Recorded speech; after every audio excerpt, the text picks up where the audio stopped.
오늘은 출애굽기 하던 것을 또 잠시 접고 오늘 유아 세례식도 있고 또 한 그리스도인으로 사는 것이 무엇인지를 한번 나누는 것도 좋을 것 같아서 요한복음 1장 6절에서 8절 하나님의 사람으로 산다는 것이라는 제목으로 말씀을 잠깐 나누겠습니다. 6절에서 8절을 제가 읽어드리겠습니다. 하나님께로부터 보내심을 받은 사람이 있으니 그의 이름은 요한이라. 그가 증언하러 왔으니 곧 빛에 대하여 증언하고 모든 사람이 자기로 말미암아 믿게 하려 함이라.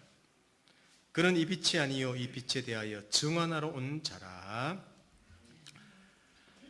오늘 이곳으로 이전해서 첫 유아 세례를 주었습니다. 믿음 안에 있는 부모의 아이지만 아무런 고백도 할 수 없고 이 아이가 자라면서 그냥 하나님의 은혜가 임하고 이 아이도 하나님께서 기적적으로 붙드셔서 하나님을 알게 하시고 예수를 믿게 하시고 그 인생에 풍성한 구원의 삶을 누릴 것을 믿음으로 기대하면서 오늘 세례를 베풀었습니다. 참 우리는 어두운 시대를 살고 있습니다. 아마 이 아이도 살아갈 것입니다. 이런 시대를 우리는 한 그리스도인으로 어떻게 살아내야 할까요? 이것이 오늘 저와 여러분이 함께 나누고 싶은 말씀입니다. 물론 세례 요한에 관한 내용입니다. 세례 요한의 역할을 보면 빛이신 분을 증언하고 사람들이 요한으로 말미암아 믿게 하려는 것이다. 이렇게 성경은 이야기하고 있습니다. 이스라엘 백성이 마지막 선지자가 나타나고 한 400년이란 오랜 기간 동안에 영적 암흑기에 있었습니다.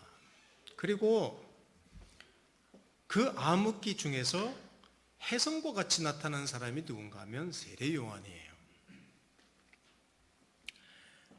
이스라엘 백성은 로마의 압제 아래 있었기 때문에 메시아를 대망하고 있었고 이스라엘 백성에게 소문이 돌기 시작했는데 어떤 한 대단한 사람이 죄를 회개하라고 외치면서 세례를 베풀고 있다. 이렇게 소문이 들리기 시작했습니다. 그 능력과 권세가 얼마나 대단한지 겉으로는 허름하게 보이는 사람이었는데 거의 스타일이 노숙자 스타일이었죠. 많은 사람, 심지어는 많은 군인과 세리들까지도 회개하면서 어떻게 해야지 자기들이 영생을 얻을 수 있습니까? 라고 세례 요한을 찾아왔다고 성경은 기록하고 있습니다. 그러니까 당연히 궁금하죠. 우리가 대망했던 메시아가 아닌가? 대망할 수밖에 없었습니다. 이스라엘의 관심이 그 한 사람 세례 요한에게로 초점이 맞추어지기 시작했습니다.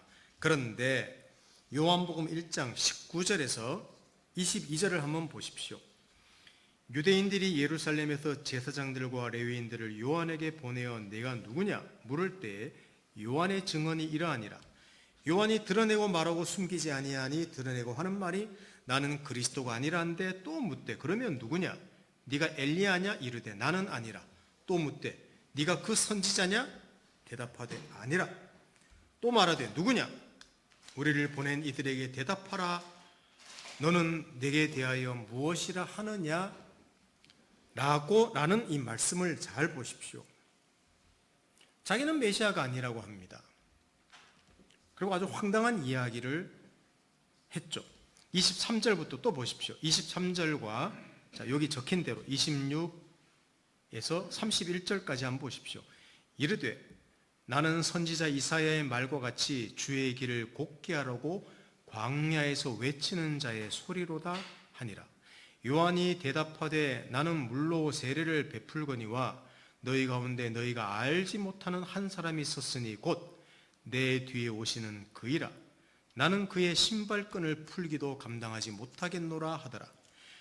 이튿날 요한이 예수께서 자기에게 나오심을 보고 이르되 보라 세상 죄를 지고 가는 하나님의 어린 양이로다. 내가 전에 말하기를 내 뒤에 오는 사람이 있는데 나보다 앞선 것은 그가 나보다 먼저 계심이라 한 것이 이 사람을 가리킴이라. 나도 그를 알지 못하였으나 내가 와서 물로 세례를 베푸는 것은 그를 이스라엘에 나타내려 함이라 하니라. 이게 세례 요한의 백성들을 향한 대답이었습니다. 그러니까 자기는 목소리일 뿐이래요. 소리란 말은 소리만 있고 형체가 없는 존재라는 말입니다. 신발끈 풀기도 감당치 못하는 비천한 존재라고 말합니다. 이건 노예 중에 노예라는, 이게 요한의 고백이었습니다. 왜냐하면 예수라는 존재가 누구인지를 알게 되었기 때문입니다. 세상 죄를 지고 가는 하나님의 어린 양이라고 합니다. 이사야 53장에 예언한 고난의 종으로 오신 메시아를 알게 된 것이죠. 그거 어떻게 알았겠습니까? 그게 기적입니다. 그게 은혜입니다. 더 황당한 이야기는 분명히 예수님과 세례 요한은 친척지간이거든요. 6개월 형이 세례 요한입니다. 그런데 아까 뭐라고 했습니까? 나보다 먼저 계신 분이라는 고백을 합니다. 이거 미치지 않고서야 어떻게 그런 그 선언을 할 수 있습니까? 그는 눈을 뜬 자입니다. 알게 된 자입니다. 어떻게? 모릅니다. 그래서 기적입니다. 요한은 빛을 증언하는 자라고 합니다. 이 놀라운 말씀이 아닌가요? 하나님의 아들, 고난의 종을 사람들한테 증언한다고 합니다. 근데 한번 생각해 보십시오. 여러분, 앞을 못 보는 자들에게 뭐 빨간색이다, 검정색이다고 말하면 알아듣습니까? 전혀 모릅니다. 정말이에요. 그러니까 성경에도 말하는데 영적으로 소경된, 맹인된 자에게 저분이 하나님의 아들이시다, 백날 이야기해도 못 알아듣습니다. 그런데 세례 요한의 역할은 그들에게 이분이 하나님의 아들이고 메시아라는 사실을, 빛이라는 사실을, 빛을 소개한다고 했습니다. 세상에 맹인인데 못 보는데 빛을 어떻게 소개합니까? 이게 세례 요한의 사역이었습니다. 그랬더니 사람들이 오 주님 하고 다 예수님께로 갔습니까? 사실 세례 요한의 사역을 보면 너무나 짧게 끝납니다. 그는 감옥에 갇히고 얼마 후에 순교당하고 맙니다. 이게 세례 요한의 사역이었습니다. 여러분, 황당하지 않습니까? 아니, 예수 그리스도를 정말 증언하는 한 사람으로 요한을 세웠다면 멋있게 사역해서 사람들이 다 예수께로 가도록 하는 사역을 해야 되는데 그는 금방 순교당합니다. 그리고 사람들이 알아듣지 못하는 빛을, 보지도 못하는 빛을 소개하는 역할을 합니다.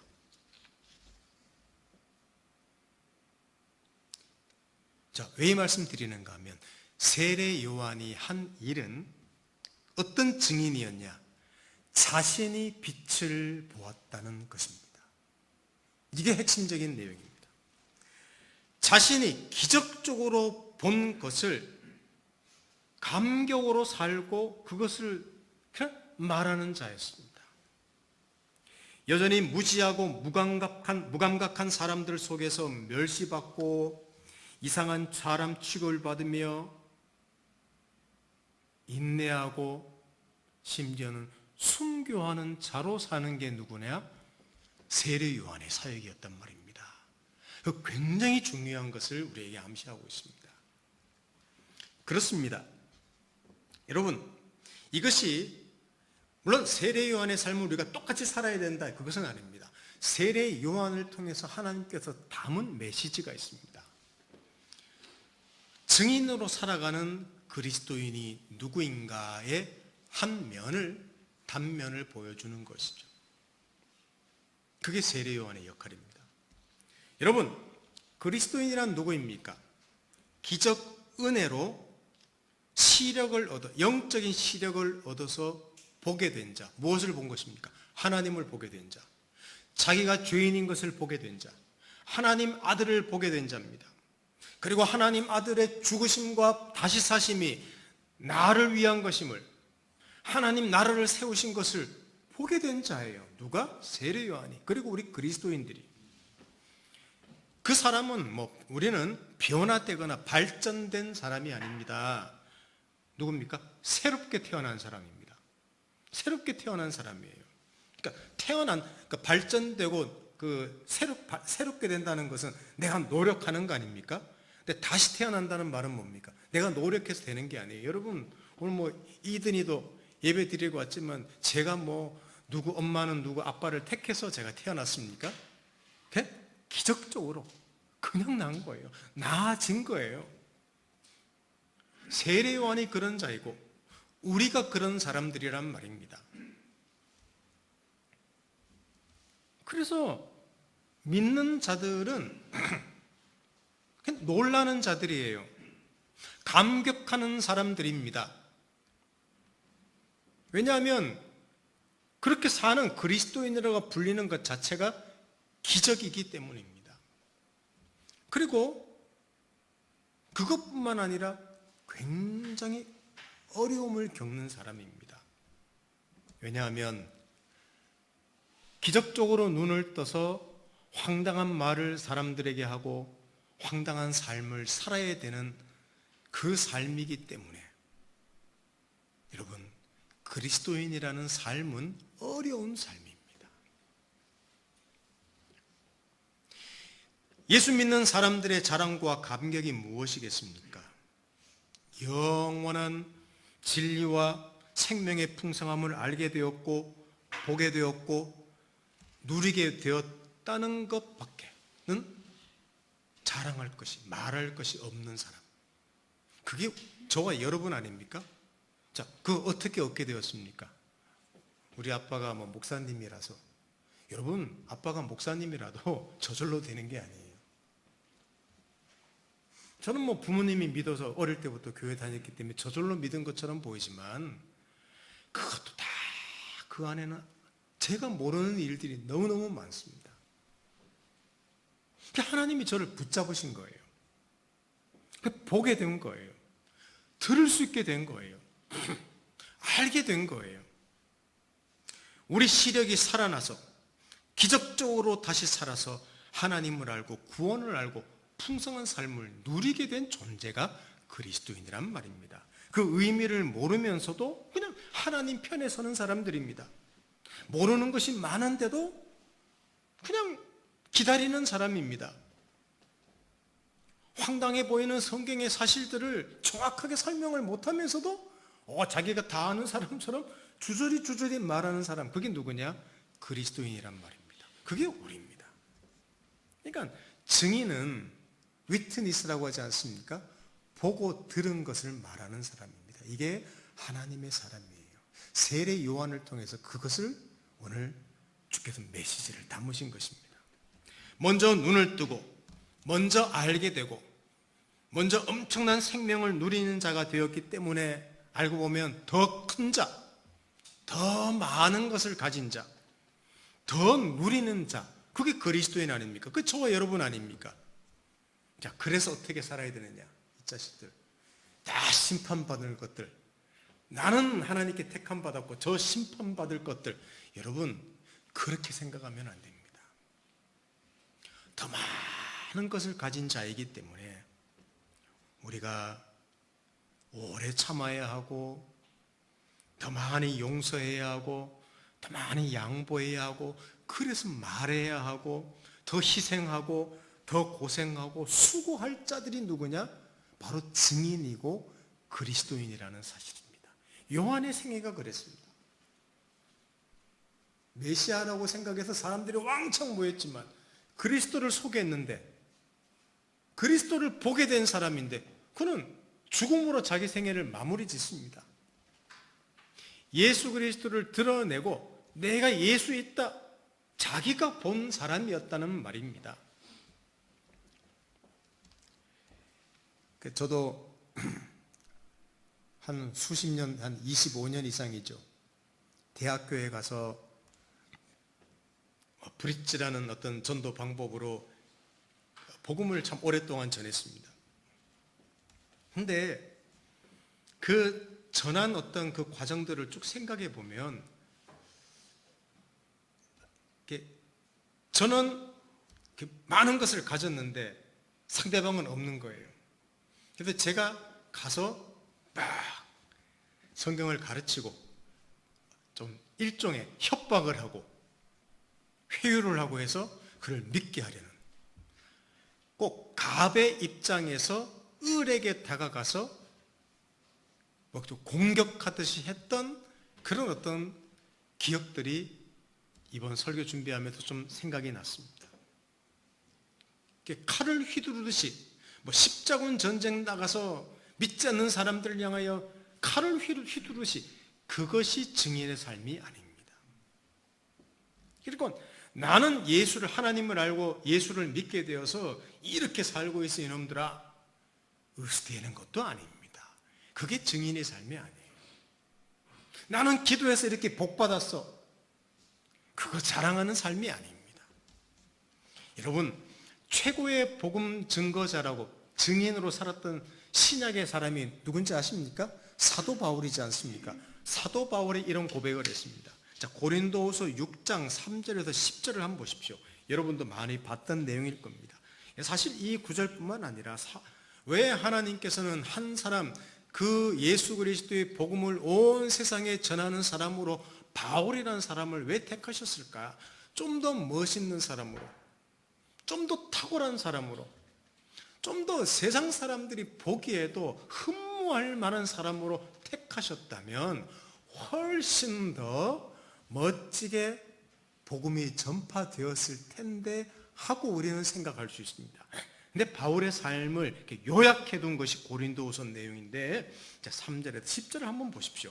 우리가 이 직분이 비방을 받지 않게 하려고 무엇에든지 아무에게도 거리끼지 아니하고 오직 모든 일에 하나님의 일꾼으로 자천하여 많이 견디는 것과 환난과 궁핍과 고난과 매맞음과 갇힘과 난동과 수고로움과 자지 못함과 먹지 못함 가운데서도 깨끗함과 지식과 오래 참음과 자비함과 성령의 감화와 거짓이 없는 사랑과 영광과 욕됨으로 그러했으며, 사랑과 7절 진리의 말씀과 하나님의 능력으로 의의 무기를 좌우에 가지고 영광과 욕됨으로 그러했으며 악한 이름과 아름다운 이름으로 그러했느니라.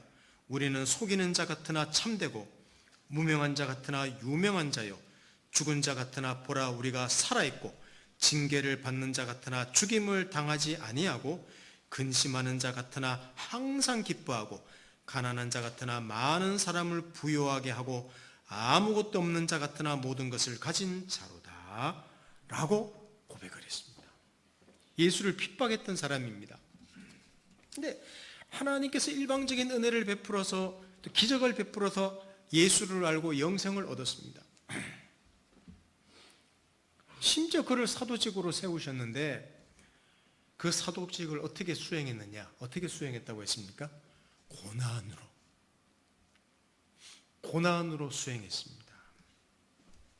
여러분, 어쩌면 너무 당연한지 모릅니다.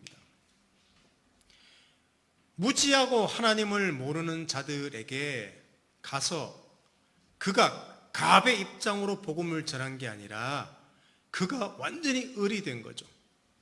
섬기고 희생하고 견디는 자로 살아내야 했기 때문입니다. 그게 영적으로 죽은 자들 앞에 세워진 증인의 역할입니다. 그것을 바울을 통하여 명확하게 보이신 것입니다. 실제로 엄청난 복을 받았지만 그것을 자랑하는 것이 아니라 그 영광, 그 부요함, 그 풍성함, 그 은혜로 먼저 받은 사람으로. 자, 여러분, 실제로 보면 세상적인 입장에서 보면 그 고린도후서 6장의 바울은 높은 자입니까? 낮은 자입니까? 낮은 자예요. 비천한 자입니다. 형편없는 자입니다. 루저입니다. 루저. 실패자예요. 그런데 바울은 그렇게 그건 다 지 생각이지. 바울 자기는 어떻게 생각했는가 하면 자기는 부유하다는 것입니다. 감격합니다. 엄청 큰 사람입니다. 그래서 가서 희생한 거예요. 섬긴 거예요. 죽은 자들 앞에 간 것이기 때문에 그냥 자기가 종이 된 것입니다. 더 낮아지고 침묵하고 섬기고 기다리고 수고함으로 그들에게 은혜의 기적이 일어나도록 그는 기다렸던 것입니다. 이게 위대한 하나님의 사도 바울의 모습이었습니다. 지금 제가 전해드리는 내용은 고 옥하는 목사님의 요한복음 옛날에 설교집을 읽다가 거기 나오는 예화로 나온 내용입니다. 그것을 그대로 좀 요약해서 제가 전해드리는 내용입니다. 누구 내용인가 하면 언더우드 선교사 이야기입니다. 우리 교회사에서 굉장히 중요한 분이죠. 1885년 4월 7일 20대 젊은 나이에 전혀 개화되지 않은 조선이란 땅에 발을 들여놓았습니다. 갑신정변의 실패로 끝나고 나라의 운명이 몹시 위태로울 때 언더우드가 들어왔는데 그는 한국말을 열심히 공부했답니다. 한국 사람처럼 입고 한국 사람처럼 먹고 이곳저곳을 다니면서 복음을 전한 사람이 언더우드라고 했는데 어느 날 시골 주막에 들어가서 밥을 먹는데 너무 생김새가 이상한 코가 크고 머리가 색깔 다른 사람이 밥을 먹으니까 얼마나 신기했겠습니까? 마을 사람들이 구경하러 왔습니다. 마침 어떤 버릇없는 청년이 옆에서 이렇게 말했습니다. 저것이 밥을 다 먹네? 그렇고 이렇게 이야기했답니다. 그 말을 들은 언더우드는 밥을 먹다가 웃으면서 이렇게 대꾸했습니다. 예, 저는 국도 먹어요. 이렇게 대답을 했답니다. 그러자 그 청년이 놀란 표정으로 야 이것 봐라 저것이 말도 할 줄 알아네 라고 말할 때 언더우드는 미소를 지으면서 예 저는 글도 쓸 줄 압니다 라고 이야기를 했다고 합니다. 그러니까 무슨 말입니까? 우리들이 그 자리에 있다고 생각해 봅시다. 이게 나를 하나님의 사람인 나를 지금 놀리 이 자식이 지옥 갈 놈이 어디 감히 이런 마음도 들 거예요. 여러분 언더우드가 사실은 갑이 아니라 을이었기 때문입니까? 죽음이 두려웠기 때문입니까? 성격이 원래 좋아서였기 때문입니까? 아닙니다. 자, 세례 요한에게 말씀드렸죠. 바울에게서 말씀드렸죠. 그는 어떤 자이기 때문에? 큰 자기 때문에. 기적을 본 자기 때문에. 부유한 자기 때문에. 눈을 뜨게 된 자이기 때문에. 누리게 된 자이기 때문에 그는 웃을 수 있었고 참을 수 있었고 너그럽게 그 사람을 받을 수 있었습니다. 이게 언더우드 선교사의 일화 중 하나였습니다. 사랑하는 성도 여러분, 우리가 처해 있는 곳이 어디인가요? 가정, 직장, 이웃, 친척. 사실은 그들 중에 영적으로 아직 보지 못하는 사람들이 많을 겁니다. 대부분이 그런 사람들이죠. 그들 눈을 떠야 하지 않겠습니까? 귀가 열려야 하지 않겠습니까? 근데 우리가 그들의 눈을 뜨게 할 수 없고 그들이 귀를 듣게 할 수 없는 존재들이에요. 그러니까 그렇게 살면 안 돼. 하나님이 살아계셔. 예수 믿어야 해. 설명해주고 섬겨주고 우리 그것은 열심히 해야 됩니다. 이게 증인의 삶입니다. 당연히 말로 증언해야 됩니다. 근데 우리에게 중요한 거 한 가지 있어요. 그게 바로 죽는 것입니다. 그 사람 앞에 내가 자해한다는 의미가 아니라 죽는 삶을 산다는 거예요. 이게 사랑으로 증언한다는 말입니다. 하나님의 은혜를 보고 알게 된 사람으로, 원래 형편없는 사람인데 그 아들로 말미암아 이해할 수 없는 기적을 받은 사람으로 우리는 용서와 양보와 인내와 오래 참음으로 사람들을 대하는 사람이 누구냐? 바로 그리스도인이라는 것이죠. 그게 세례 요한을 통하여, 바울을 통하여, 언더우드를 통하여 하나님의 사람으로 살아낸다는 것이 무엇인지. 물론 우리는 위대한 사람도 될 수 있습니다. 박사, 기업가 다 될 수 있어요. 그래서 하나님이 복 주셔서 내가 이렇게 큰 집을 샀다, 높은 직위에 올랐다, 돈을 많이 벌었다, 이런 간증할 수도 있습니다. 사실 그 간증은 좀 이렇게 먼 시야로 보면 사람을 살리는 간증은 물론 하나님이 사용할 수 있습니다만은 그것보다도 더 중요한 간증과 삶은 그 사람들을 향하여 오래 참아주는 종으로 그 사람을 대하는, 죽음으로 사람들을 구원하신 예수 그리스도의 따르는 제자로서 우리는 그런 삶이 우리 증인, 그리스도인의 삶이라고 생각합니다. 이건 누구한테 하라는 말입니까? 자녀에게, 부모에게, 친척에게, 직장에서. 우리가 의리이기 때문에 그렇지 않습니다. 우리가 위대한 존재이기 때문에, 우리가 굉장한 존재이기, 기적을 맛본 사람들이기 때문에, 내가 보게 된 것, 내가 듣게 된 것, 내가 알게 된 것이 다 은혜로, 그냥 머리부터 발끝까지가 은혜를 받은 사람이기 때문에 우리는 웃을 수 있고, 그거 쉽지 않습니다. 그거 쉽지 않아요. 이론적으로는 쉬운데 쉽지 않습니다. 그래서 진짜 큰 자가 되어야 되는 거예요. 지난주 제가 출애굽기 설명하고 아말렉과 싸우는 전쟁을 이야기할 때도 이긴 싸움을 싸운다는 이야기를 한 것도 바로 그런 이야기입니다. 내가 어떤 존재인가를 늘 확인하는, 거기서 내가 큰 사람이 되는 거예요. 그래서 내가 용서해야 되는구나, 기다려야 되는구나, 참아야 되는구나, 사랑해야 되는구나. 육신을 이기고 사탄을 이길 수 있는 거예요. 그 큰 사람은 바로 우리 그리스도인이 어떤 기적을 맛본 사람인가를 알 때입니다. 이것이 세례 요한을 통해서 우리에게 주시는 메시지입니다. 오늘 세례받은 아기가 이 그리스도 안에 있는 풍성함을 누리게 되는 아이가 되기를 바랍니다. 그리고 그 부모가, 이 아이를 양육하는 부모가 예수 그리스도, 물론 모든 좋은 것을 자식에게 해주고 싶죠. 또 해줘야 됩니다. 필요할 때 모든 것들을 공급해야 됩니다.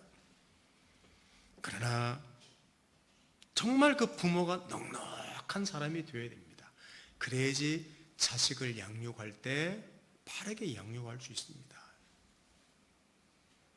하나님의 사랑을 얼마나 받았는지, 하나님의 은혜를 얼마나 받았는지, 그 위대한 사람임을 알고, 내가 위대한 사람이기 때문에 그 안에 자녀 양육에 대한 원리도 배우고, 세상적인 지식도 배우고, 하나님 말씀으로 채우고. 왜? 나는 소중한 존재이기 때문에, 위대한 존재이기 때문에 나를 크게 하는 거예요. 부모가 커지면 자식들이 바르게 클 수 있습니다. 이것이 우리에게 오늘 이 유아세례를 베푸는 날 제가 여러분에게 드리는 메시지, 아니 하나님께서 주시는 메시지입니다. 오늘 예배에 참석한 성도들도 이런 이해할 수 없는 삶으로 우리가 살게 되었다는 기적의 인생임을 알고, 용서와 양보와 인내와 오래 참음으로 하나님의 사람의 삶을 살아내시기를 예수님 이름으로 축원합니다. 함께 기도하겠습니다. 하나님 아버지, 감사합니다. 증인으로 산다는 것, 하나님의 사람으로 산다는 것이 무엇인지요? 사실 우리는 위대한 자인데 그것을 세상에서, 갑의 입장에서 떵떵거리며 살 수 없는 존재입니다. 그렇게 부름받은 사람들이 아닙니다. 어쩌면 물론 바울의 인생은 바울의 인생입니다만 그 인생 속에 하나님께서 담은 메시지가 무엇입니까? 그런 큰 큰 자이기 때문에 섬기는 자로 살았지 않습니까? 예수 그리스도는 하나님의 아들이신데 죽음으로 사람들, 자기를 못 박는 사람들을 용서하셨지 않습니까? 주님, 은혜를 베푸셔서 우리가 얼마나 위대하고 큰 자가 되었는지를 매일매일 누려가며 가정과 사회와 국가와 모든 사람을 섬기는 자로 사는 저희들을 되도록 하시고, 특별히 오늘 유아 세례를 받은 가정이 될 수 있도록 축복해 주십시오. 예수님의 이름으로 기도드립니다. 아멘.